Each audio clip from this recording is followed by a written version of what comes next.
এবং আমার জীবনানন্দর পড়ে যেটা মনে হচ্ছিল তখন সেটা হচ্ছে কি উনি তো সিনেমাটা খুব বিড়বিড়ে ছিল আর কি, মানে উনি চরিত্রটাই ওরকম, একটু কম কম কথা বলে, হ্যাঁ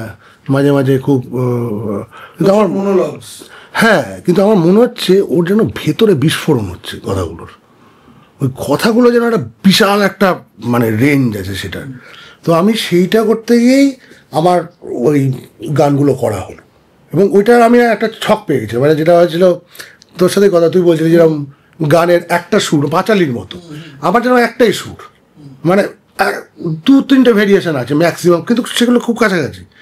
করতে করতে মাঝে মাঝে কথা বলছি, আবার মানে কবিতাটা বলছি, আবার ঢুকে যাচ্ছি, কিন্তু লাইভ রেকর্ড করছি